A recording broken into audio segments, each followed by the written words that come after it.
Hey everyone, thanks for joining us at Wave Podcast. So Wave's tied to the Ride the Wave Foundation. We empower people by providing free training to people seeking purpose. So anyone that's homeless, going through a hard time on the street, they could come in, get practical training, business type skills like how to find a purpose, positive leadership, mental health strategies. And on the flip side, providing training to people in middle to upper class to have the skills to be able to approach people in the streets they normally wouldn't. I'm Jeff Fisher. Let's ride the wave. Hey everyone, I'm Jeff Fisher. Welcome to the Wave Podcast. This is episode 5, and with me is our guest, Rosti. Rosti, how are you? Good. As always, Mark Robinson, the great co-host. Mark, how you doing? I'm good. How you, man? Good. Great to see you. That's everything. Likewise. Rosti, what's your last name so I don't completely Butcher it. So it's Tsirulnik. Tsirulnik. Okay. Tsirulnik. All right. Thanks for being on. Absolutely. Really appreciate it's a pleasure. So everybody knows Rosti is now family. So last Friday I got married, and Rosti is my brother-in-law now. He's also a friend. He's somebody that, I think, correct me if I'm wrong, early on we had a bit of a connection, got along right away. We had spent some time in Massachusetts a little bit. Yep. My bachelor party, hanging out by the fire. We've gotten to know each other and with open talk. And, I think that you have a really good story that people could relate to. And one of the reasons why we're having you on is also your career, right? So what you do working with special needs children as a social worker and working directly with their parents as well. And, I know you're willing to share some struggles in your life with addiction that people could relate to. I really appreciate you coming on board, sharing your story, and doing that. Just real quick, just wanted to give everyone a quick update on Wave. So we had done one training session live with some people, and there were some lessons learned there. What we're going to do is in the beginning of next year, we're going to market this platform, this podcast. And then we're also going to create a online training platform where people for free that are in need or want to better their skills can access the training via video live, have other resources, maybe some quotes, some news resources, things that they could do to encourage others and really have a nice platform first, then eventually do that live training. And then work on writing a book the first year, and then eventually start to grow exponentially for there. Just keeping it smart. We were a little, right, Mark, chasing our tails, getting people to come to the training. We have an idea in the direction we want to go to, so just looking to really expand on that. Right. We had a couple people come, what was the guy name that came? There was Bill, who was engaged, that one guy, Clarence. Clarence, I think that was it, right? It was it. It was 3 people. Yeah, I think that was it, right? Yeah, and it went well. It went well. I think it's a bit difficult to follow up and navigate. I actually seen coordinating Bill too. Things. Oh, really? Yeah, he was asking me about when the next time we're gonna do another training. Oh, nice. Good. We'll have to talk to him. Yeah, I think right now it makes sense for us to go one step at a time to make sure there's quality with that. But having people like Rosti on board and here is really important to what we have going on. So again, thanks, man. It's a pleasure. I think everybody has a story to tell, so this is just a great opportunity to say it, to have a platform to say it. Yeah, thanks. Glad to have you here. Thank you, guys. Yeah, so you want to start off just taking us back, your life a little bit? Absolutely. So originally I was born in Ukraine. Quick story. Born in Ukraine, moved here when I was 2 years old with my family. And in the beginning, we obviously came here poor. All we had to rely on was each other. And we lived in a small apartment, 8 of us in one tiny apartment. So you had 8 people in a small apartment? Oh, yeah. There was 1 bedroom, and we were at my uncle's house at that time. Well, his apartment. So it was 8 of us in the one apartment. What was it boys to girls wise? 4 boys, 1 girl, and then the rest were adults. Wow. But, yeah, so that was first. And then my parents got employed. I stayed at my grandparents' house. They raised me until I was 13. 12, 13. And then we eventually, fortunately, moved to Staten Island. My parents got a house, and I moved in with them in Staten Island. When you were with your grandmother, was that because they were going out to try to establish a foundation, get some income, find jobs. Because your dad is pretty successful now. I like your dad a lot, by the way. Love your dad. Thank you. Your parents are Me great. too. Yeah. Like I had mentioned to you, sometimes difficult to read for me, but I think he's a good person, and I really like. I find that I feel like sometimes he might be messing with me when he knows I'm taking something seriously. But when I see him with Leon and how he is, I just think your parents are great. So he's definitely he could come off cold. He could definitely come off cold. He is very direct and blunt about things, so Yeah. you would assume they're a joke, Yeah. but he's actually being serious and testing you, questioning you. Were they there at the wedding? Yes, they were. They were. Oh, see, Yeah. And by the way, so Mark, you were invited to the wedding. You brought that up. And unfortunately, Mark had some logistic issue. He had some travel stuff that came up, and he wasn't able to attend, unfortunately. Missed out. Missed yeah. out. Yeah, it was really great. It was an amazing wedding. It was great. And thank you for everything you did. And Leon, so your son, who's one, came down and drove a little toy car or a little Firebird. small. Yeah. And he was the ring bearer, and it was absolutely wow. adorable. He killed it. And he did it perfectly too when he came down. It was It was just great. an amazing wedding. It really was. I'm so blessed. You know, Chris and I this week, it feels like it's a dream. It went by so fast. But I think just the way the officiant was, the music, the food, she was the first. After when I did the first look, I was amazed at how stunning she was. It was such a blessed wedding. It really was great. She did look stunning. Honestly, Yeah. she dropped a gorgeous everything. The wedding was great. How the Yeah. reception went was amazing. Again, I thought the officiant, when I first met her, I thought she was a little wacky all over the place. And then the way she did the actual reception was amazing. It was second to none. nice. Yeah. Yeah, her name was Sheila. I can't think of her last name right now. A lot of looking up and going through the process of finding an officiant was very businesslike. Fill out this form, do this, these questions that weren't really getting to the heart of who we were. I just came across Sheila on a call. Kristen had a number. She talked to somebody who I guess is like a protege, and 2-hour conversation with her. Deep. She's very deep, very spiritual. She does a lot of meditation, things like that. I loved Sheila. We had a connection right away. And I knew that people would be like, what is going on? Why do we have to do this? Or she was outside of the box. So I knew there would be pushback. But I knew at the end that the ceremony, knowing the whole scope of it, was going to be great. Yeah. It really was amazing. Like, it was tailored to you guys. That's what it felt. It doesn't matter about reviews, stars, whatever it is, how people rate others. She worked for you guys. She connected with you guys. That's what it's all about. Yeah, 83 or something like that. Woman who just killed it. It couldn't have gone better. Absolutely. And the snow, the drums with the music. Yeah, but Y'all had snow there. Oh, I'm man. I'm sorry you missed it.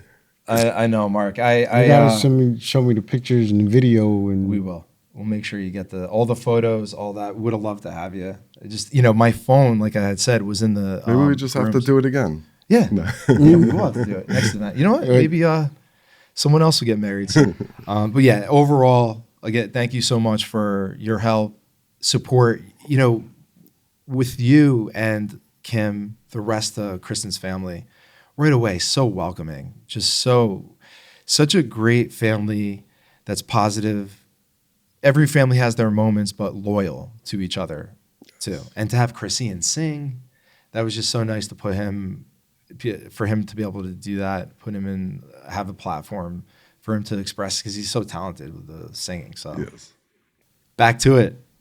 Anyway, That was great. And congratulations again, Jeff. thank you. yes, congrats Thank you. again. Appreciate Congrats. Yeah, appreciate your support, man. It's and anything like that, it's great to have somebody who supports me. And that's what Kristen does. And if anything, this is getting married, and God willing, if we do have children, this is going to fuel me even more to build a legacy, to continue this for a family. It gives you more purpose. Yeah, absolutely. That nails it. So very, very small apartment.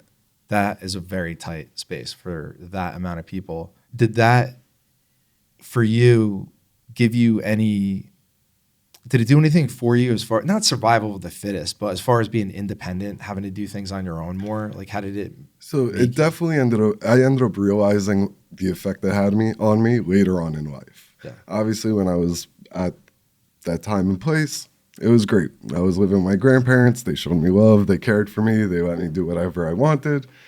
I didn't realize I was being independent at that point, but I was just going with it. I didn't know any better. Yeah.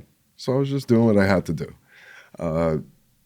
God rest their souls. Both my grandparents were amazing. I mean, again, I used to almost refer to them as parents, essentially. Like, they were that close to me. But that doesn't take away from what my parents did. They were grinding, they were working, they were struggling. Yeah. They were trying to make money so that the whole family could get on its feet. Yeah. That's great. And they seem to be doing very well. Right? Yes, they are. I respect that. Absolutely. So my dad is an entrepreneur who has his own business now. Mm-hmm. He's had it for over 25 years. Nice. And my mom is a dean at Toro College, Yeah. and she started off as a secretary there. And now she's in one of the highest positions there and doesn't even have a degree from the States. Nice. So What it's does your really amazing. What does your pops do? He owns a medical supply store, Nice. medical supply company. He started an online business, and he's pushing 72 and still working 9 to 5 every day.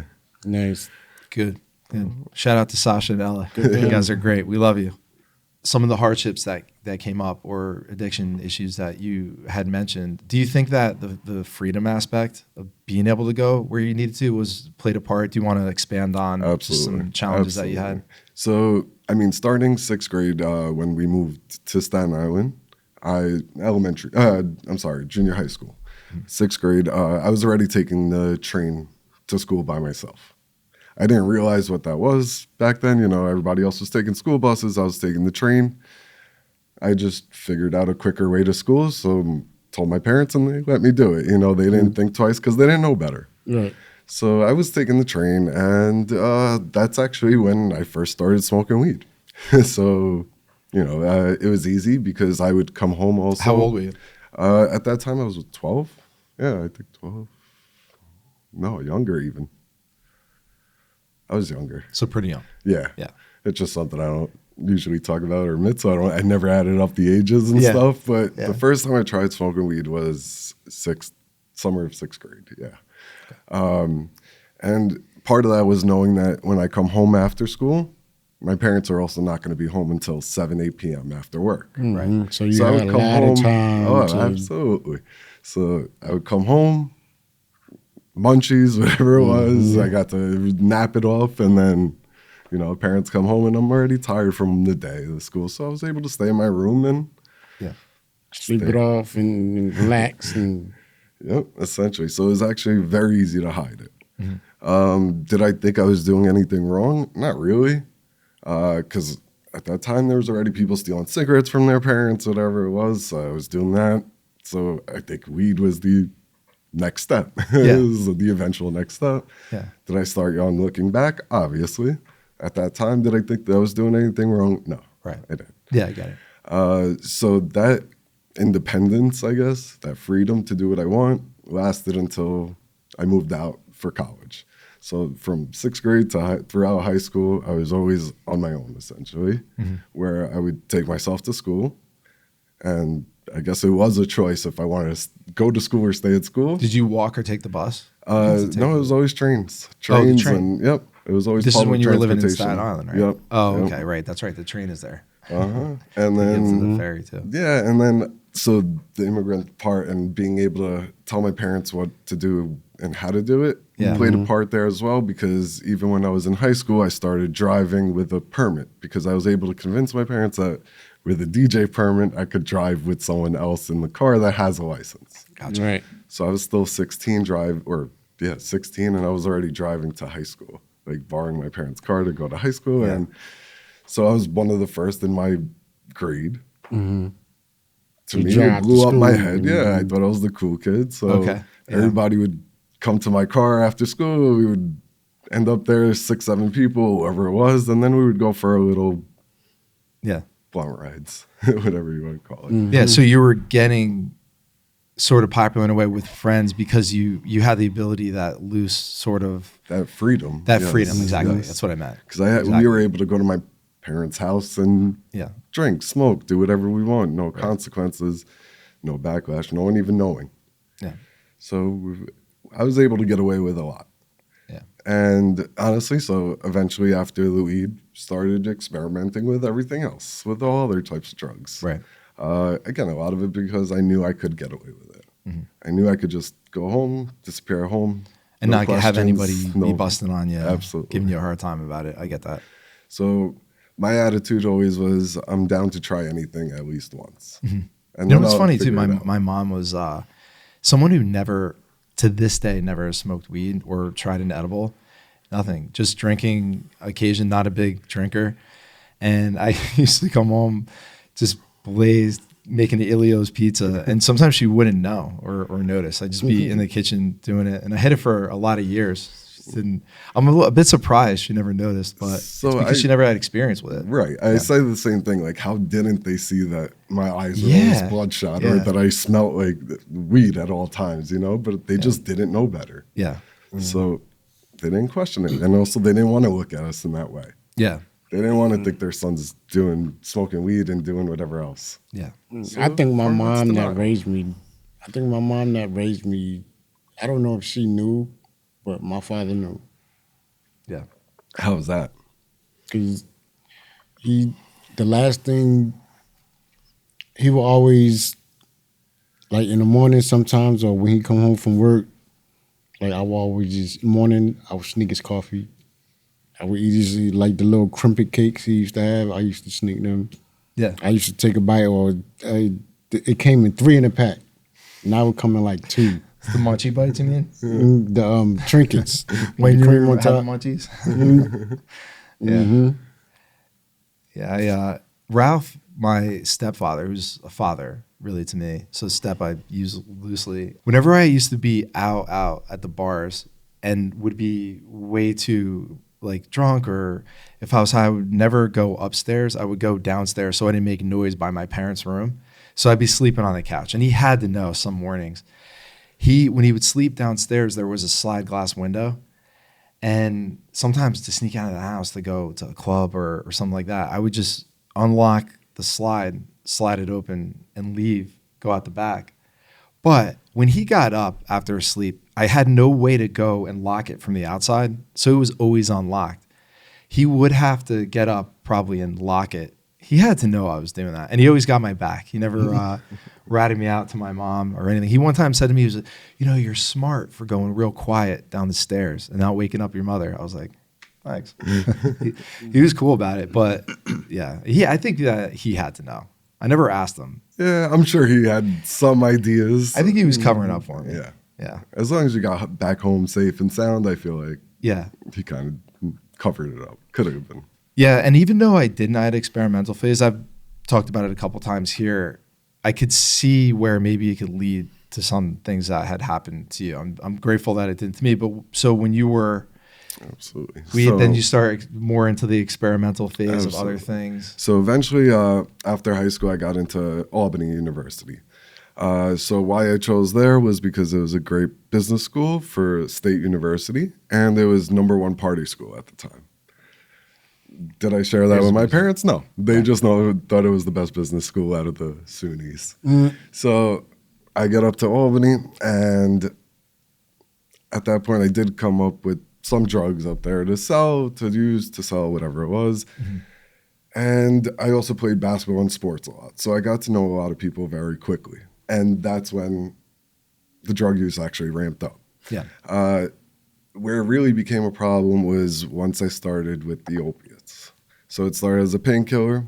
I used it because I didn't like to get drunk too much. I didn't like the drinking. Mm-hmm. And somebody told me, take one of these pills. You only have to take 1 or 2 beers and you're going to be drunk at that point. I was like, so all it was right. mixing drinking It was as well. easy, yeah. Yep. First time I did it, threw up. Second time I did it, threw up. Third time I did it, it was great. And that's all it took. So from there, that's when... And were those spiral Percocets, started Oxycontin, happening. Codeine, or I might be... Yep, it was the 30 milligram blues that everybody talks about nowadays, yes, it was. At that time, I mean, I was even getting them delivered from Staten Island to Albany, and it was $8, $9 a pill at that time. Why the price matters, I'll let you know later on. That's a lot. Yes, you think that's a lot, but compared to what it is today, Really? it's pennies. It's Wow. pennies. So it started off with, the blues. Yeah. And obviously at that time, my parents still trusted me, still didn't know about drugs. I was always getting good grades. I always knew if I show my parents good grades, I have the leeway to do whatever I want. So all I had to do was make sure I had those B's, A's, whatever it was, and I had freedom. So they would help me out financially, and all that went towards drugs, unfortunately. But again, I was flipping them, so I was able to support myself after asking my parents for money once or twice. Yeah. And that's when the blues became a problem. So originally it started off as, let's only do it on nights we go drinking, like nights we go out. Right. But in Albany, that meant 3-4 times a week. Right. Yeah. College, going out. Yeah. So that was Twice on the 3-4 times a weekends. week. Yep. Absolutely. Morning and Thirsty dinner. Thursdays. That's Yep. right. Yeah. It's, Eggs and eggs. It was everything. yeah. It's always an excuse, right? Yeah. Yeah. I found a reason every day. Yeah. After a while. So one day, me and my best friend, one of the guys I was living with, we all went on a camping trip. It was 20 people, but me and my best friend were the ones with the habit. I'm not even going to call it an addiction at that point because it was just what we thought was a habit. Right. And so we went for 4 days. On the third day, me and him both run out of booze. And So this is the first real time you're probably this is my getting first time understanding what the hell just happened. Yeah. Like this was one of my wake up moments. So that third, fourth day, both of us got sick. We're puking, vomiting, diarrhea. Like it was just everything. Cold sweats, everything. And we were like, what the hell's going on? How did me and you get it and 20 other people didn't?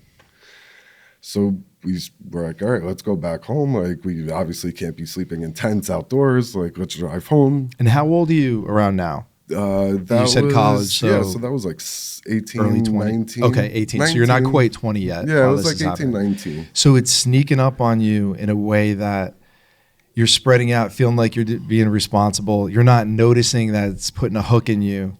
Absolutely. And then you're without, you start to feel sick with your friend. Absolutely, yes. And again, these are pills that come in a medication bottle that a doctor prescribes. It's really great So people hear this and it's- listen to this, just how you're unintentionally can start to not even realize going down that path until maybe it might be a little bit too late or the sickness kicks in. So Absolutely. Again, I thought I was doing it just to avoid getting wasted and drunk and sloppy like other people. You know? that I thought probably it was save just- money on beer yeah, too. it was If I just could just drink 2 beers and take one of these, And I'm get not going to have 5 just as beers. drunk, yeah, like It's- why not? Let's try it. Yeah. So, Sneaks up on you. oh yeah. So again, both of us got viciously sick, and we head back, and we had the more pills at the house. You know, Yeah. both of us did one real quick, and all of a sudden everything went away.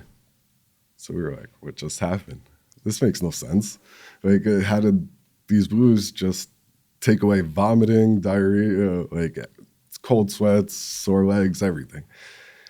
So we started Googling. And that's when we were introduced to withdrawals and what addiction is. Did we believe it? Absolutely not. We were like, no way. Did we just get addicted out of nowhere, like within a couple So of even when weeks, you months? looked up it online, you Still were a in bit complete in denial. denial. Now, do you think that is the drugs? That's that kind of possession that keeps you in denial? Because you know how they say, oh, lying in denial becomes a part of it. It does. Do you think that But in that the was, or beginning, you- I don't think so. In the beginning, I think we were just too stupid, too young, and Okay. too careless to actually understand. to understand? You're just thinking this is something I could get over. It's not really Absolutely. okay. Absolutely. So like we're Googling things, looking up withdrawals, like could last 7 to 10 days, whatever it is. So we were like, all right, continue using blues, we avoid the withdrawals. Okay, so then we started doing them daily at that point. Eventually, we came across the fact that it was similar to heroin. And it's a derivative, supplement. Yeah, right? you I mean, could basically, actually it is supplement one like for the a other. little molecule short or whatever it is. Morphine for sure. I had a lung surgery, collapse lung, and I had a drip And that is for sure. It is. I mean, it's morphine. It is. Yeah. Absolutely. Because later on in life, like I found out a lot of people did eventually go from booze to heroin Yeah. because it's cheaper and it does cure the withdrawals and you won't be sick. Right. So, I mean, once we heard that, and I think we still didn't want to believe it. Like, we still weren't addicts. What are you talking about? We're in college. We're dressed up nice. We're looking decent. Like, Yeah. we're not addicts. Because you're This can't be functioning. us. Yeah, we're You're functioning. You're still able to do things. Absolutely. Do you feel like the high at that time itself, was it more maintenance of let's not be sick, or that didn't come till a little bit later? Like So- you're still getting the buzz from it? Yes. So Okay. at that time, I was still definitely getting a buzz, getting my high, getting my escape. Yeah. 100%. And then that's what allowed it to get worse and worse. So right after college, I got into currency trading. After currency trading, I got into a mutual fund company. Yeah. One thing with you, and- you've always maintained like a hustler, entrepreneurial type attitude, mentality. That's why we connected too. Absolutely. Yeah. But I always knew that if I succeed in other aspects of life, I could Yeah. keep that part hidden. So, okay, it was you wanted to maintain that part. You weren't wanting to get rid of it because that was still your escape there. It Yes. didn't flip on you quite yet. Nope, not Okay. at all. Not at all yet. But once I was at the mutual fund company, everything was going good. You know, I was getting paid better, and that's when obviously the addiction got worse and worse. You know, those 2-3 pills ended up being 5-6, 10-12, whatever. per 10, day. 12. So at $8. So at that A time, pill it a already day. went up. At that time, it went up to like you would get 3 for $50. So I would start my morning with 3 real quick, and then Oh, wow. Yeah. So it kept just going up, and but I was making more money. I was able to hide it. Nobody's asking questions. At one point, I was working an overnight job and doing another job in the mornings. I was working 2 jobs at 21, 22 years old just so I could make enough to put in the bank to satisfy my family and parents and think everything's okay, and enough to support my addiction. Okay. So that lasted for 4 years, 4 more years. And then eventually my brother-in-law, who's in hospitality, and he's also an entrepreneur, has a bunch of bars, restaurants. Yeah, he's nightclubs. very, very much into a wide variety of Yes. different things at a high level. And, you know, very successful. at it. Yeah.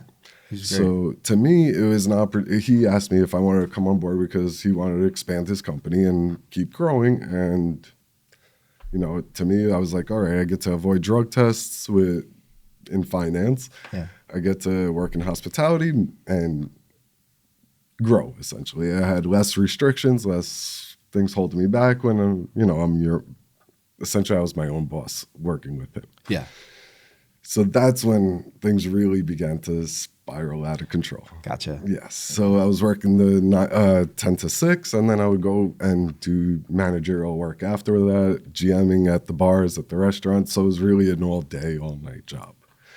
The only way to keep that up is So the bars and restaurant, is that what he owned? yes. So were you promoting or marketing the restaurants on his behalf? During Or the for day, company? I was essentially like his right-hand man, where I was right-hand man, assistant, whatever you want to call it, but we were doing everything. Everything we need done, I was doing it, whether it was licenses, whether it was Okay. opening up new places and getting the permits, whether it was looking for investors. Really good It was experience. everything. It was a great experience. Yeah. Honestly, that was an amazing experience, and thank God for that experience.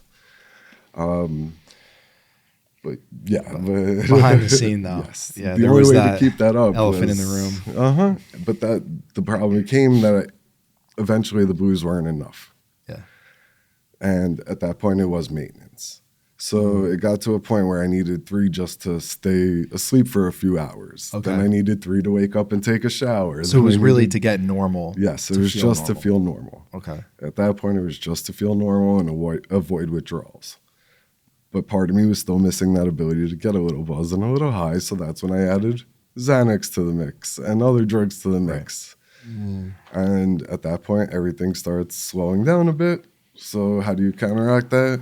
To a drug addict, stimulants. Right. So Adderall and Coke and whatever right. else. Yeah, absolutely. So my life just became my life, my emotions, my thoughts, everything just became controlled by uppers and downers with drugs. Did I realize I have a problem?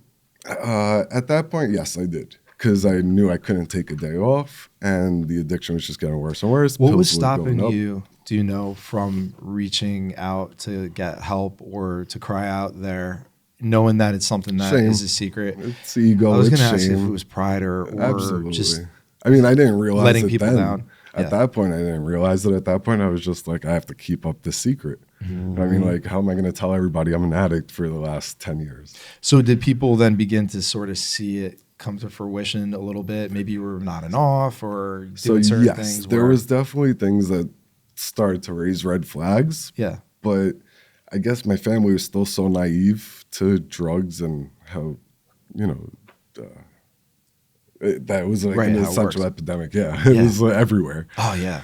But they were naive to that. So yes, when I was nodding out, I blamed it on working 2 jobs.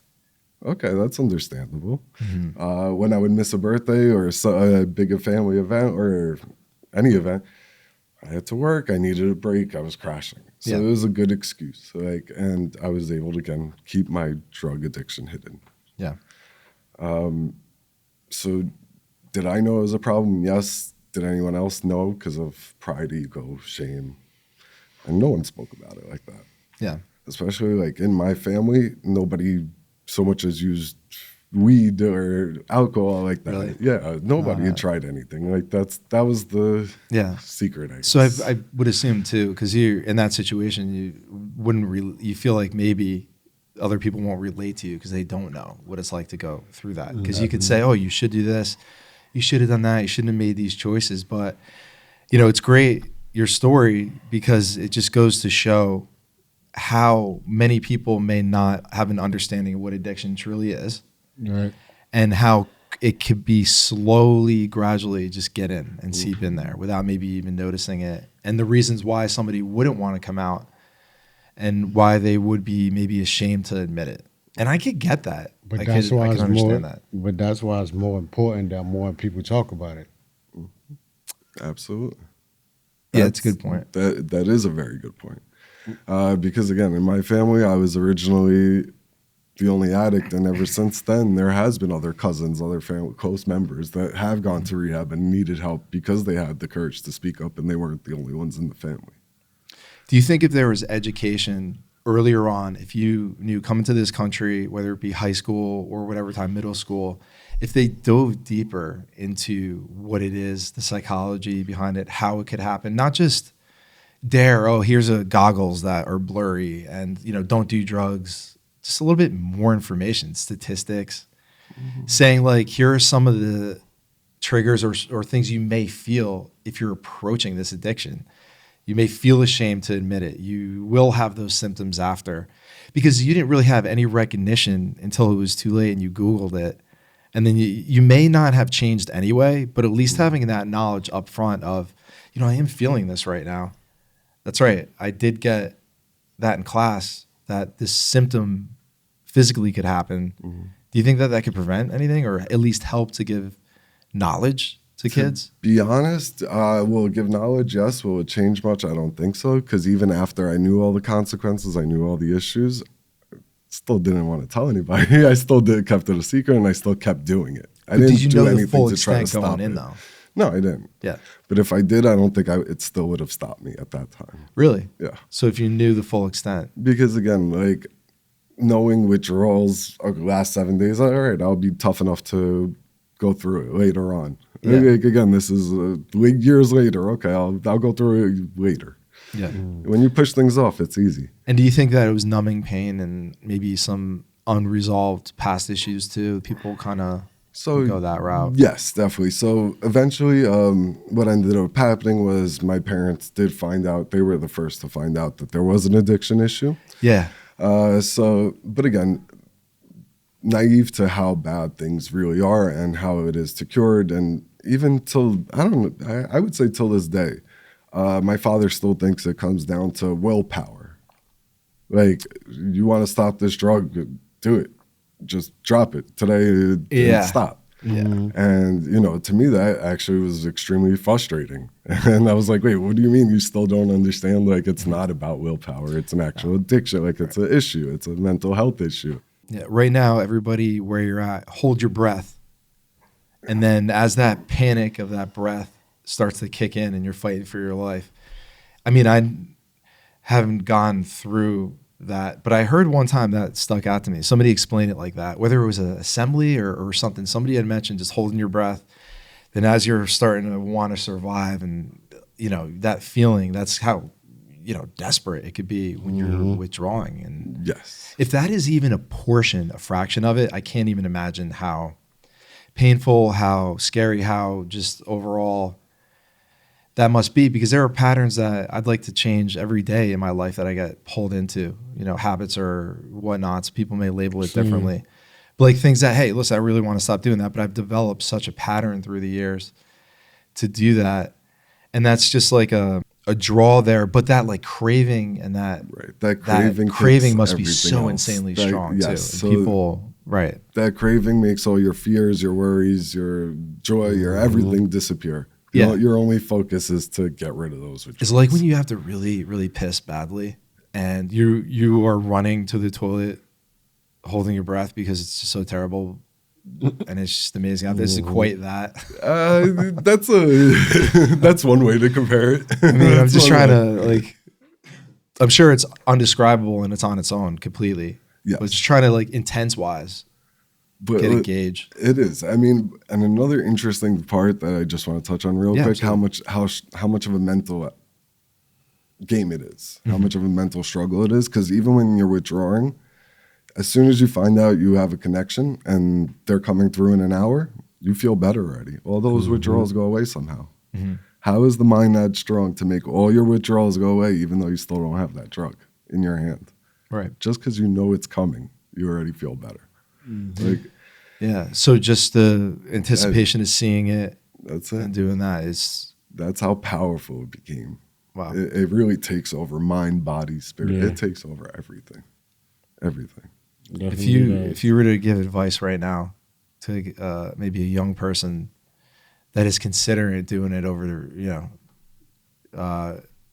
next weekend or something, or they're going to do it at a party, and they've decided, anything that you would say to them? So anything I would say, no, because all I could do is share my story. At the end of the day, they're still going to have to make that decision. They still have that choice to make. Are they going to think about it when it's in front of them? Are they going to think about my advice that I gave them? Absolutely not. It's right in front of them. They have that choice. So it comes down to your decision. I wonder sometimes how I would be as a person if I never did smoke weed. I've had a relationship with weed probably my whole life, but yeah, if I never did anything and tried anything or experimented, would we be here, or would I have all the things, or how would my mindset be? What would I be into? It really is kind of something that alters everything. And people that haven't, you can't explain that. It alters your whole lifestyle. Yeah. It alters your life, period. It changes everything. It's crazy. Yeah. Yeah. I think if it's done properly, there could be some benefits and there's some tools to it to expand your mind, but under proper settings and, maybe clinically or spiritually, shamans or something. I don't know. Absolutely. But I guess that's also with, essentially these were painkillers that are prescribed by doctors to cure pain. Those people also become addicted, and the tolerance does go up eventually, and eventually you do start needing more. Well, everybody's knowing now what a racket all that turned out to be, and how much money played into that whole epidemic, and all the the crime and fraud, and it's amazing. It's amazing how that is such, and still is such an issue. I think it still always will be an issue. Yeah. I volunteer for the City Relief, and they're out of Newark, Patterson, and they go into the city too. So I've been to the Bronx and Patterson a couple of times, and it's very eye-opening, the situation in Patterson, because fentanyl is really, really big problem. They're a great organization. They're going out, they're trying to get more hands-on. It's cheaper and much more potent for these people to get drugs, and they don't know what's in them. And now I forget the name of it. They've mixed in now a tranquilizer. It's not K, but it's something else now that's much more dangerous. So it's cheaper, way more potent and dangerous, and it's just sucking people in a way that's very alarming. Absolutely. Very So alarming. that's why essentially the pills, they started costing $30 to $40 each. So when So you're some saying, that what was started your eight- highest cost you paid? You think per day or like a month? month, I'd rather not just talk about per day. I mean, it was definitely a $200 to $300 habit. Okay. It was a $200 to $300 daily habit. If somebody who would afford that, that's why they get into heroin and cheaper drugs then. Yes. Because that A just lot, goes too. to show if somebody doesn't make that kind of money, You have no choice Yeah. but to seek treatment or go to heroin, supplement. Yeah. For a quarter of the price, for pennies on the dollar compared to the pills. Did you have situations where was there an OD of any kind that really was the defining moment? Or were you on your own maybe when you did and didn't tell anybody, anything like that? So yeah, there was definitely a few near-death experiences where I did doze off in a car and got into a car accident with a truck, where I did have actually a seizure in the car and drove into a forest. I'm so glad you were alive. Where I did actually fall asleep. Well, I can't say fell asleep, but it had to be an overdose in the car while I was parked. And I stayed in there for 7-8 hours until I woke up with my dog licking my face inside the car. Why I survived that, I have no idea, because that clearly was an overdose. Wow. Yeah, That's amazing. crazy. Yeah, there was, I would say, too many to count throughout the years. And now Definitely a lot. for you personally, is there the avenue or the roadmap to, because you're a really great guy, man. I love having conversation with you. You're very open. You don't get offended by anything. There really is no subject that's off limits, which I love. We had talked about, and one of the reasons why I wanted you to have on is your social work too. Yes. You've really taken your past, whatever issues you may have had or challenges or things that you have done wrong, and you flipped it in a way where you're really good facing special needs children and also dealing with their parents as well. The first question I have, and then I just wanted to ask a little bit about that aspect of your social work, was for you personally, how did you get sober and how do you maintain it? Did you have a spiritual enlightenment? Was it something where you're like, I'm fed up, I'm not going to do this anymore? Like, what is your personal reason for your success in being sober for so long? And how long have you been sober? So right now I'm actually going on 8 years. Nice. 8 Nice, years, man. yes. Working on 9. Working on 9 years. That's yep. awesome. And Congrats. Thank you. So did I have a awakening or a moment like that? I had several. I had a lot of them. Yeah, But that doesn't mean I stopped every time. So I did get arrested, and I thought that was low enough for me. And, I'll get sober after this. Went to rehab, came out. That time, I think I made it almost 3 days before I relapsed, and everything was back to normal again. So again, I went on another run, got arrested again. Next time out of rehab, it took not even a day. I had it set up so that when I arrived back home, the guy was already set up waiting for me. There was a lot of detoxes in between also, where you go in for 3-4 days and come out, you're still withdrawing, honestly. And After 3 or 4 days? Yeah, absolutely. How long is it typical? And when you're withdrawing like that, are they giving you anything? So yes, they are. They will give you every medication under the sun. I mean, one time one of the rehabs I came out with 7 different prescription meds, one for sleeping, one for waking up, one for depression, one for the eating, it was everything. Yeah. So yes, it became a routine to just take pills. Like it was crazy. But then, I mean, it was another rehab, another stint, another overdose. Like So it seems like a pattern of. But the whole time, were you maintaining? What was your mindset? I wanted to quit. All right, you wanted to quit. get That's off, what was going to be my main There- question. yes. Behind the scenes, see how difficult I did. it's amazing, like how difficult. Every time, so It is. even in rehab, in AANA, they always tell you there's a new rock bottom, there's a new low. Like this isn't it. Like there's always more if you keep trying. And I had to learn that the hard way. I thought getting arrested, I thought not speaking to family, I thought getting cut out from things was my rock So your bottom, family but it was never fed enough. up enough to do like intervention style, sort of not. Yeah. Too many times. Thank God for them. You're Too such a many great guy times. too, and really got your stuff together now in an amazing way. You're a good father.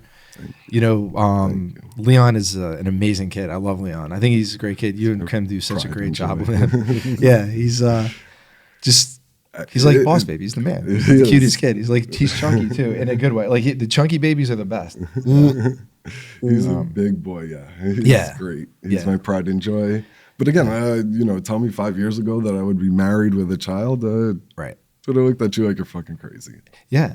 No, you can curse. Okay. You can say fuck what you want. Yeah, There's so no I would have limitation. looked at you like you're fucking crazy. I didn't Yeah. think that was possible. I was just trying to survive. Yeah, I feel like that I with my wasn't life too. thinking about goals and Yeah. achieving them. It was just talking dreams and Yeah. doing nonsense. Yeah, and I don't have quite the in-depth addiction challenges that you had and faced, but I definitely don't.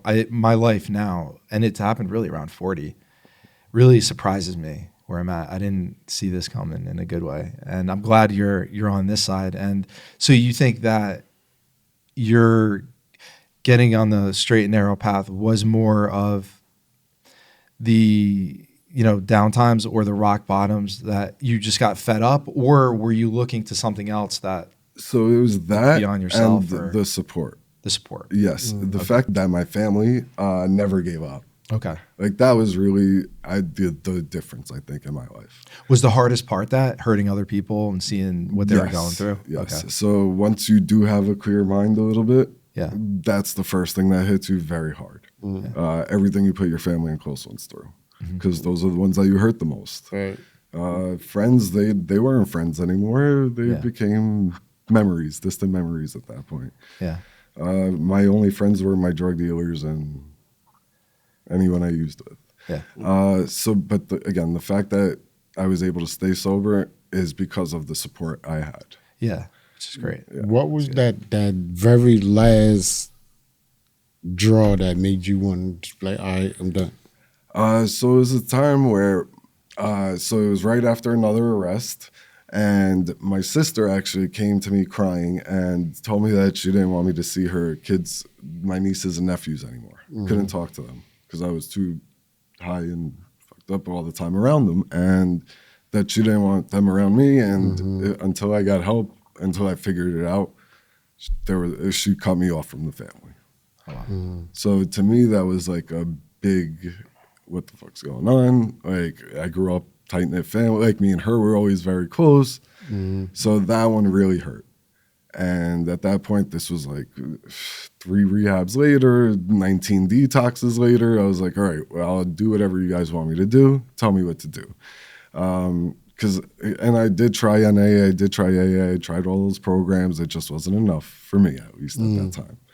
And this is when they said, like, we want you to go away and go away for a while. Like, you need time away from these drugs. 30-day rehabs is not enough. Being in the States and having a choice to leave the rehab if you want is not an option. So they were like, we're sending you away to another country. And this is where Israel came into play. They told me I was going to go there for maybe 2 months. They were like, it's between 30 days to 2 months. I was like, all right, let's do it. At that point, I was like, whatever it takes. Funny story, I couldn't get on the plane though because I didn't have my drugs yet. So I actually had to convince my dad that I had no choice but to get drugs so I could make it to Israel. So he actually drove me to my dealer's house before the airport. Wow. Because I couldn't make it on the plane without my drug, like in full out withdrawals. Yeah. And You wouldn't be able to function on the plane without. no, I wouldn't get through the security checkpoint with withdrawal. Like the withdrawals I was going through, they would not let me through anywhere. Yeah. So maintenance to get you the flight Yep. to go to Israel to They start knew the that's all rehab. that mattered. And How long was the rehab there?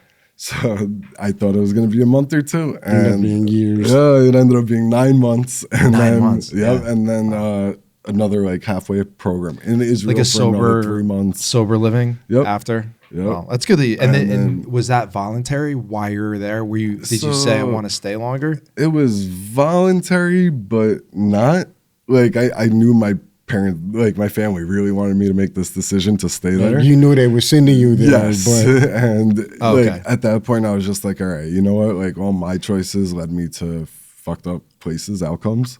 So it was time to do something different. I'm just gonna follow and listen to what they say. Yeah. Let me do what the program, what parents, whatever, everyone that supports me and cares about me wants me to do. Yeah. So I was like, all right, I'm gonna stay. So I stayed another 3 months there, And then a year hit, I had the option to go home. At that point, that's when I really started having a little bit more of a clear head and started making a little bit more responsible decisions. And I was like, I don't think I'm ready to go back home. Okay. And that was coming from me to them. Were they surprised? Definitely. What that meant, I wasn't even sure, but I was like, all right, I got to avoid going home. And that's where I found I could continue going to halfway houses in America. So you had enough time, clear-headed, because this just the last podcast. It was released yesterday with Daryl on there, and then seeing some of these like placement. I don't know. I forget exactly what he went through with the government or who placed them in the hotels. They're placing people around other drug addicts or motels that are known for the access being so easy. He could just walk out and buy drugs right there. But you're saying it's the being away from it for a certain amount of time, having people around good people, maybe eventually through that time, they'll say, all right, I have more of a clear head, gotten over the withdrawals, can't be continuous to do that. So having people in a safe place for longer, I think is really important. It is important, but also not to take anything away from Daryl's experience. That's important too, because you walk out of here today, there are drugs available for you at any corner. But during the early stages of getting back on track with a rehab or with a withdrawal, if you were there and you had access so easy or other people around you were doing it, would it have made your I was there long enough that I did find out eventually, not even looking for it, but I did find out where the drug spots were. Like, I mean, I guess. Yeah, like anywhere else. Like you bring a fly to shit, it's going to find the shit. Like, like I wasn't looking for it. It just comes up anywhere. Yeah. So I already did know I could get it. I knew where to get it. But at that point, I already had so much time put into my recovery that I didn't want to risk that. Are you doing social work now because... Is that a way to give back? Yes. As well? Do you feel like it's making up for anything, or how do you feel you just want to be of service in your life? So the way I got into, my original degree was in finance and business, right. and I was doing well in finance and in business, like financially and work-wise, I was doing well. But after going through what I did, and still being ashamed to talk about it to family, to everything, I was like, all right, I got to be able to help others. I feel like my story, I got to be able to own it and talk about it and share it. Like, what do I have to be embarrassed about? Everybody has their shit. I have mine. I have no problem putting it out there. Yeah. So I thought that I would be able to give back that way. Like, my story will be able to help someone else. So I went back to school. I was like, let me get a social work degree so that I could work in a drug facility, rehab center, one of those places. So I went back, got my master's in social work. Yeah. And I started working in a rehab outpatient facility, actually, in Patterson, New Jersey. Was that the one where there were kids? I remember you were saying, or no, that was This one was actually a mixture of like kids and younger adults. But the problem was a lot of the younger adults were forced there by court. They were court mandated. But the system, I feel like, is so screwed up that even when they were failing drug tests, they were allowed to continue their program of outpatient facility. Really? Yes, which doesn't make sense, but that's the fact. I have had people lowering standards in a is row, not a good thing. Yes. Lowering standards. You know that when we go RDs, grade-wise, in school, or now like the grades have changed, where we would get an F, the kids would get like a D. Where we would get a D, it's going the opposite way, really, of lowering and having less standards. Where I think that it should kind of go the other way. I have to agree with that. There should be more I think everything's education. Becoming too sensitive, too soft.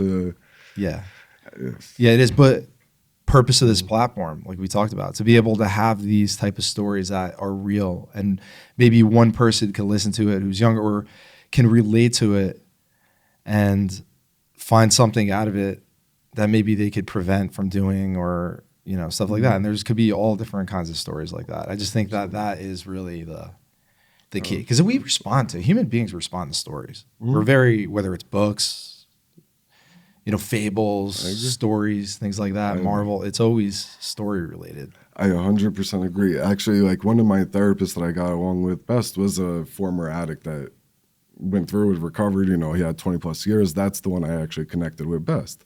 So I thought by me sharing my story, having the platform and ability to share my story professionally and personally, like I would be able to help others.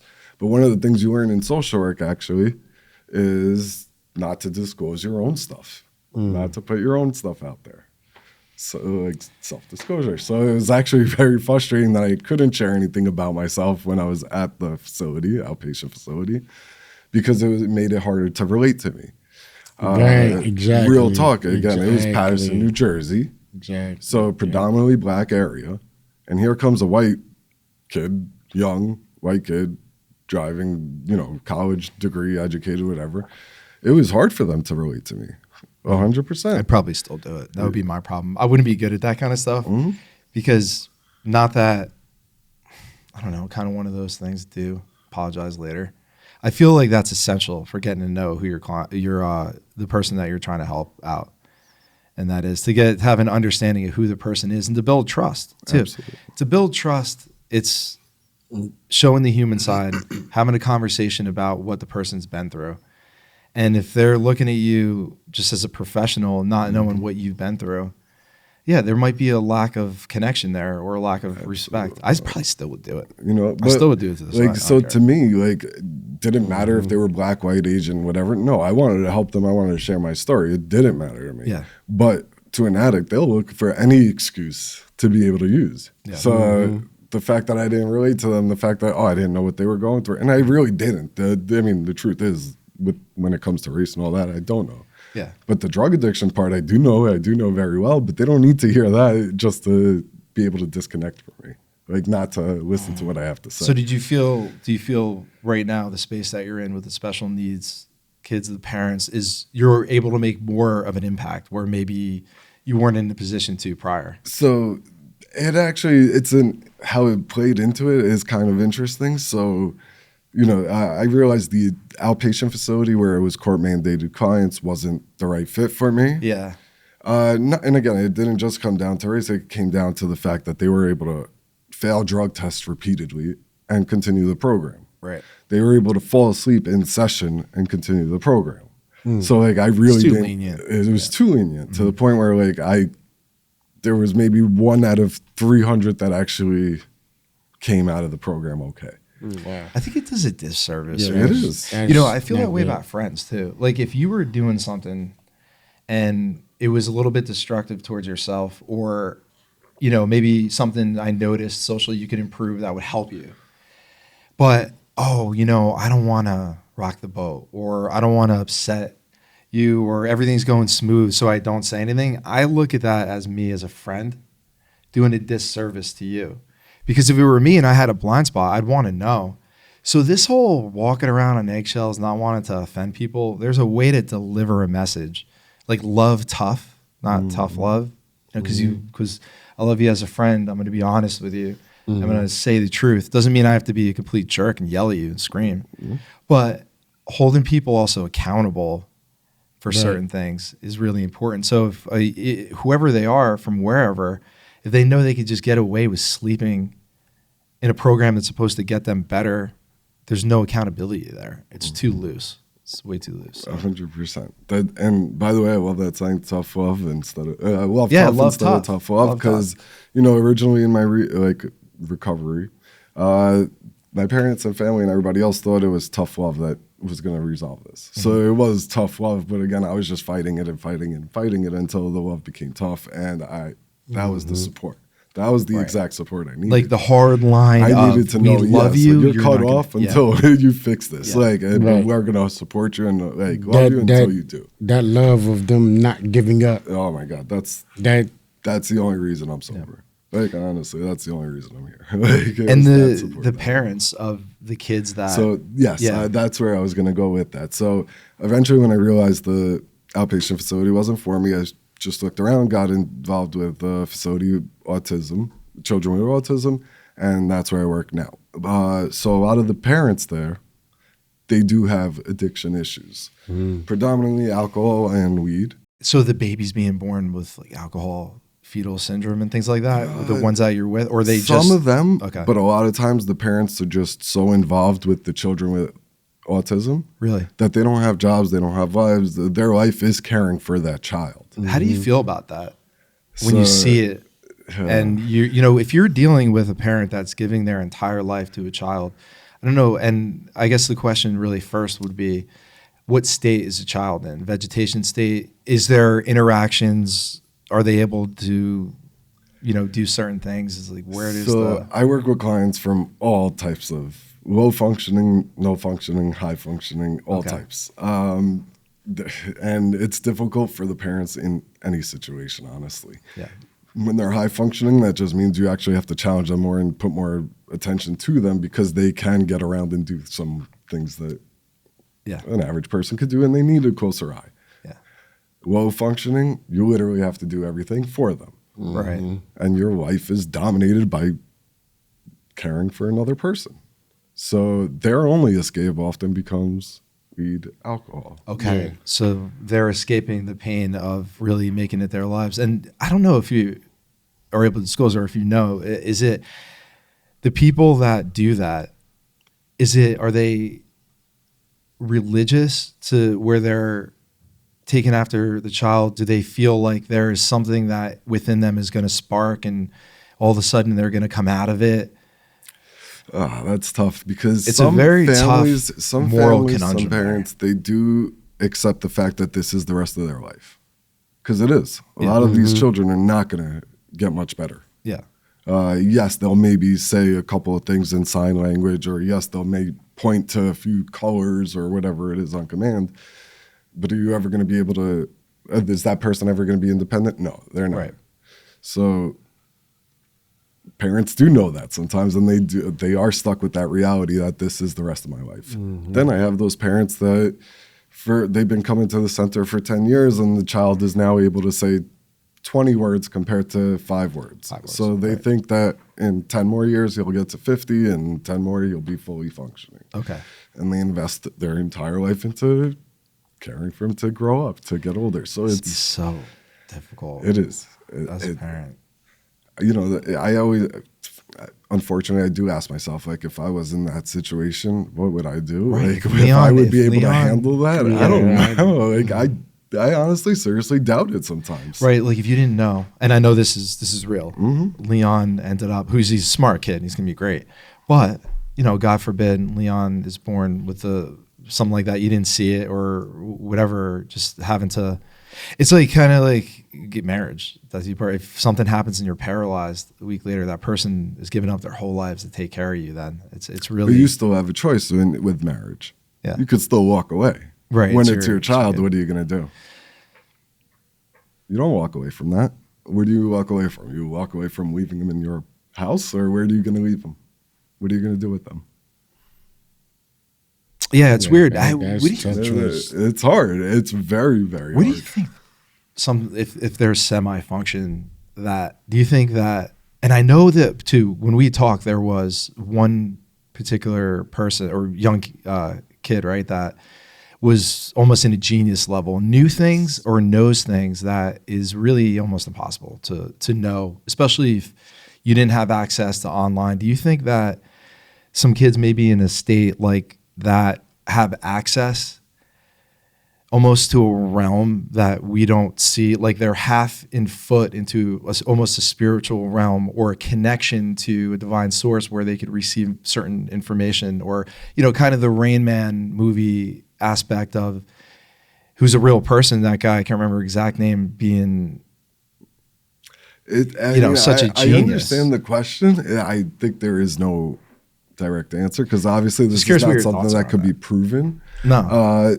But I do have kids that you give them a date, 150 years from now, they'll tell you what day of the week it is within 3 seconds. What, Mark, what is that? Like, Think I about mean, that. it's How could the brain know? I have a kid that something from like that? 1600 all the way to 2800, you give him any day of the year, he'll tell you the exact date of the week, just repeating what you said to him, and he'll produce the date. He'll Didn't tell you what day it Harvard was. do a study, or Yeah, was doing they a are. study? They're still so doing he's it. working with somebody that is doing they did a study on Harvard too. So that type of, that to me is amazing. it's amazing. It boggles my mind, actually. It makes my brain stop, because to be so low functioning yet to have access to that type of information makes me feel like there is a connection to a supercomputer of some sort, or like an access point where maybe they're in but can't communicate it verbally, or can't communicate it. Like there's a special aspect to who they are. It's definitely something that, you know, you find in some people that you just can't explain. Like there are people that's like born geniuses. Like you got kids 2-3 years old come out smarter than the president.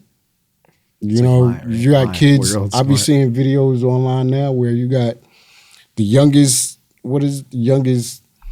The youngest black young lady, the youngest ever.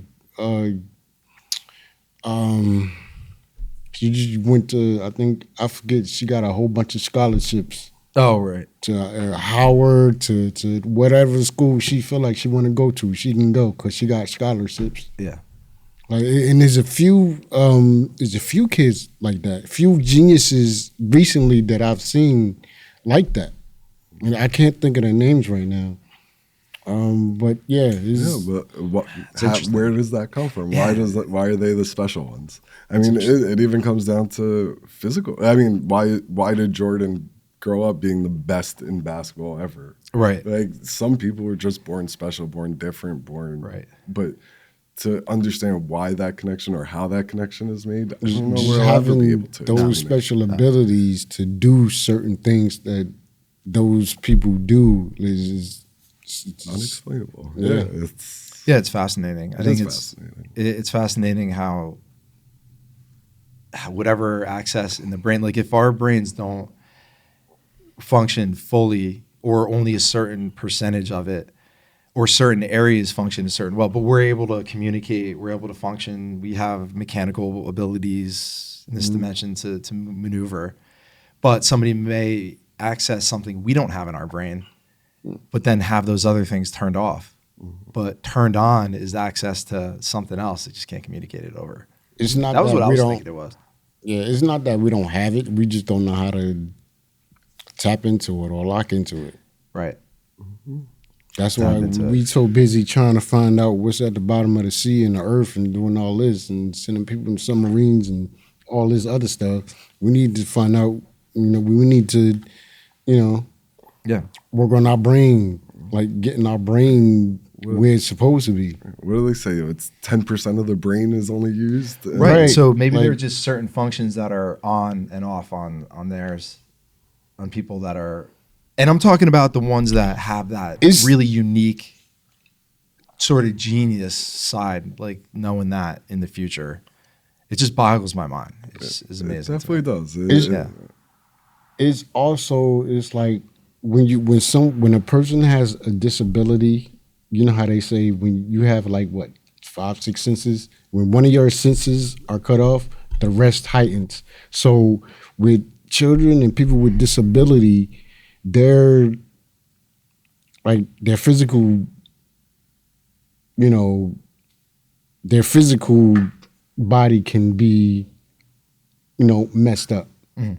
They can be physically disabled, but the rest of their senses, their smell, their sight, their memory, everything else is heightened. Absolutely. So that's where that ability to do things that most people nowadays and most human nowadays can't. Yeah. Yeah, that's actually a really good point, because it is true. It's probably true. You lose one of your senses, everything else is heightened. Right. If someone's blind, they're gonna have heightened senses. So somebody go blind, your hearing is heightened. Yeah. You go blind and deaf, your mind, your touch, feeling, everything. Yep. So it's so in that concept, there are physical disabilities, but then what else is heightened, and what parts of that? And maybe there's that access to whatever energy, whatever your connection mind, there is to certain future, whatever. I don't know. It's great though. It's like your mind unlocks other things when a lot of your, you know, physical like senses or things like that are closed off. It's like your mind. Your mind. A good takes example over. of that, because that's a good point, is like sensory deprivation tanks. I've done that. I try to do it every quarter if I can. I haven't done it in a while, but where you float, you ever do that? Yep. Where you I did float it in the once, tank, yeah. and it's got Epsom salt in it, so you're kind of just chilling in the dark, and it removes your senses. You have kind of no bearing, but it also is very meditative, and it kind of, you could relax into a space that is beyond your senses. So you're right about that. There are ways to shut down the senses without even taking a substance too, through that. I mean, it could be a little bit better, but No, it's true though. yeah. I mean, true. Even with substances, I thought Adderall was accessing that extra to 90% a little bit, you know. And Yeah. But even with the sensory deprivation tanks, you still have to know how to let go of everything else. Yeah. So when I was in one, like I tried it one time, I wasn't able to disconnect completely. Yeah. The entire time I was thinking about how am I floating? Why am I floating? It's a dark room. Like, Yeah. I wasn't able to relax and let go. So Yeah. it's, individuals are Yeah. unique. It's what works for everybody. It's Yeah. And, you know, I think that you're the perfect person for a position like that, to be able to interact with parents too. You have a lot of patience. You're laid back. You're relaxed. You're a good listener too. So I'm sure that parents appreciate that. And is it mostly interaction, obviously, with them, giving them updates, a lot of note taking, things so like that? most of the time with the parents, so my therapy sessions are actually with the children. Mm-hmm. But what ends up happening is I'll work with the child, and then the parent comes in and they just want somebody to vent to. They just want somebody to talk to. Just want somebody to talk to. And then Yeah. we end up having a full out therapy session with them. Like it ends up just being a full out individual session with them. I can't imagine how tough that would be. And so behind the scene, this is just a little bit of an announcement. Behind the scene, ever since we started the first video of the podcast, and Mark came on board as the co-host, he's in the back. His name is Alex Hayes, and Alex is he's the operational director for NCK Equipment, which is a business we have for process equipment, food, beverage, pharmaceuticals. We do tanks, mixers, heating. So he does a lot of projects, obviously, and inside support with me there. He's also the executive director for Ride the Wave Foundation, working on projects with me as well. But he is in the back area, and anytime we need to call on him for any kind of resource at all, he's there. Just so I don't have a laptop out or it interferes with anything. So, Alex, I just wanted to introduce you to everybody. If you want to just say hi real quick. Shout out to Alex. Shout out to Alex. Hello. Hey, Alex, how's it going? Good. Thanks for answering. And I just had one question, if you could just look it up real quick. Just how many special needs kids in the United States, roughly, if there is a statistic on that? 7.3 million. 7.3 million. Or 15% 15% And I of the think it United might States actually population. be even more. of public And more. schools. Okay.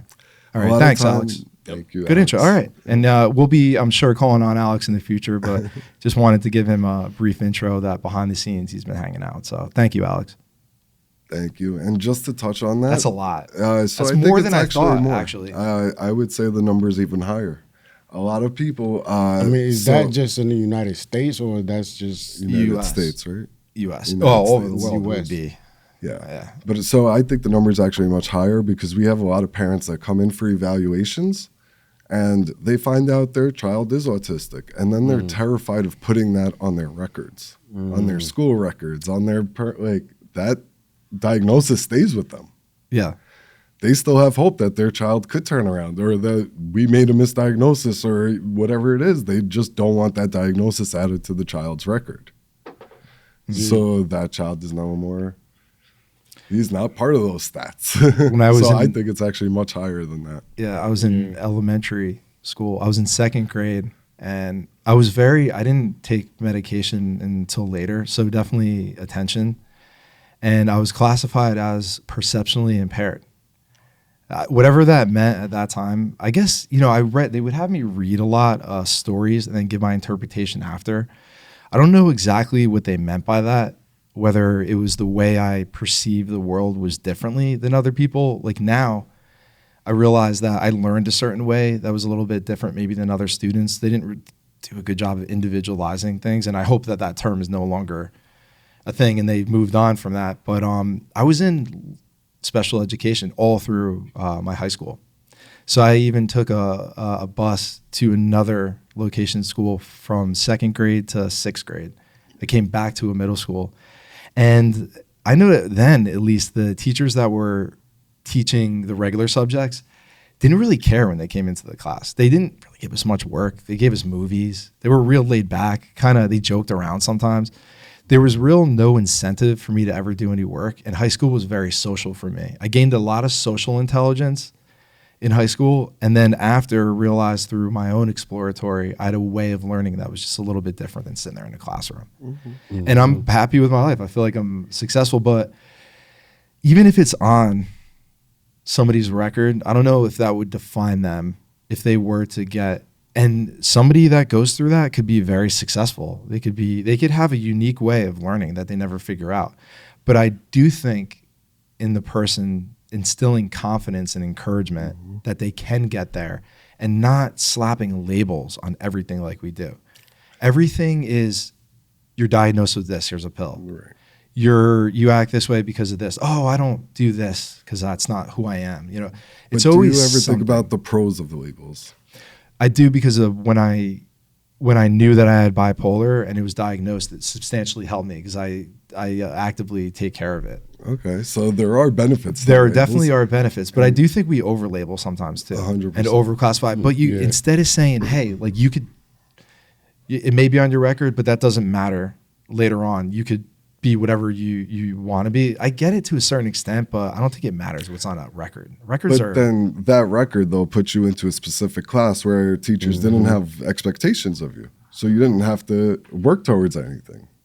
You said like... exactly. I don't know if that's still like that. I graduated... Oh, no, it's still like that. It's absolutely that. still It like shouldn't that. be like that. It should be the Oh, yeah, opposite. you get an autistic label on your record, you're going into special needs classes. Right, Where and that's the what teachers happened to come me. in and they Yeah. don't have the same expectations for you. They don't have the same goals for No, you. I don't know if I did any homework, to be honest. I don't Some ever of them- remember handing in homework. I mean, shoot, some of our clients are even nonverbal to the point where they wouldn't even be able to express what they did in a session or in a classroom to their parents. So the therapist or the parent or the teacher, not parent, teacher or therapist can get away with not doing anything. Until I It's learned frustrating. what I wanted to do, and my parents were like, we're not paying. I was going to county college and kind of skipping class, withdrawing, until I realized exactly I wanted project management and be in sales, and I had good mentors. Then when I paid for it myself and did it on my own, I ended up going through and being good at it, because it was more my motivation and knowing how I learned. And now I'm on a continuous journey of learning. Programs, I was just doing a little bit of the Matthew McConaughey has green lights. He wrote a book, stuff in his journal. So if you hit, I'm not going to do it justice right now, but if you hit like a yellow light, which are more common, a little bit of a process to recognize that and to make choices and decisions. A red light would be a catastrophe, something that happens in your life that is a big red light stop, maybe a health issue or financial, whatever, things like that, and then how to respond to that. And then trying to recognize and get into the green lights when things are going really well, just as much as analyzing the downtimes, analyzing the uptimes, and trying to get on the green lights. So I always feel like I always need a program of some sort, whether it's through like the men's group, through the Bible stuff that I go to every week, or some sort of program like that on masterminds, just something to do that. Like I feel like it has to come from the individual, but they could do a little bit of a better job individualizing stuff for each person and motivating in that space. I think that they shouldn't just put their feet up and here's a workbook and a video. Right. I mean, Yeah. so one of the parts with the labeling, I just want to touch base with the programs that you said you needed. Those labels also get you the programs you need for your child. So by that child having an autistic ASD disorder on their files, it ends up giving them services that most kids don't get. ABA therapy, speech therapy, occupational therapy, physical therapy. It gives them programs. Legally, it allows them to receive assisted programs. So that label is needed, but does it do a disservice at the same time once that child is older? And What if understands they that? got to a point of function where they could determine that they're no longer, that they have gotten over it and then expunge it? They don't do that. So unfortunately, with autism at least, that's something that stays on your record. Whether it was a delay or anything, it's still going to be in your records. I don't know.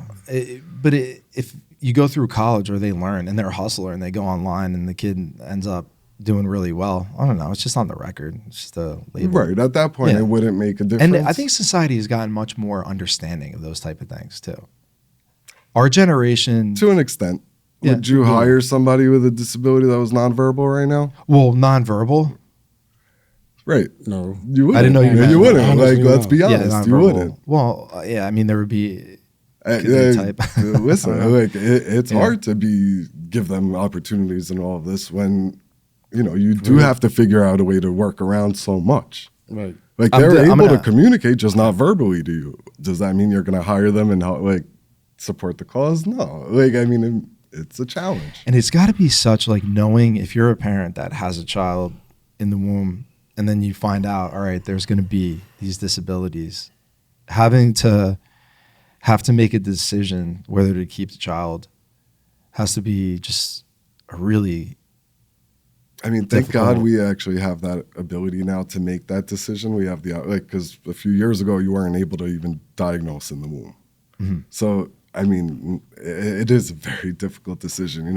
It's something that me and my wife have spoken about before. yeah. And it is hard to be able to say in advance, I'm going to give up the rest of my life to take care of a child with, God forbid, Down syndrome or, a child that needs that. Yeah. Would I be able to commit to that? I don't know. Even being a social worker, a therapist, all that, I don't think I would be able to. You see the struggles more. Much respect to those Yes. individuals and parents who have, autistic, children, things like that. I'd give much respect and shout out to them. Yes, those are angels walking on earth. Right. Those are angels. Because, Yeah. again, I don't know if I would be able to. An email address for Ride the Wave, ridethewave304@gmail.com. If there's anyone just in general that wants to share their story, if there's a parent that has special needs child, but not just that, any subject really where you feel your story can make a difference and help other people, feel free to send an email to us. And we'd love to have you come on. This is an open forum for these type of things. I really respect what you do. And you're a great guy. I have a lot of we were always at family events and stuff like that. You're a go-to dude. I think what you're doing, you're a perfect fit for kids that have those disabilities and parents. And Because a lot of times it's just about your empathy and ability to care. If you're empathetic and you care, yeah, you could be a therapist. Honestly, Yeah. you can. Because again, you just have to put that effort, have that patience, and you can make a difference in their lives.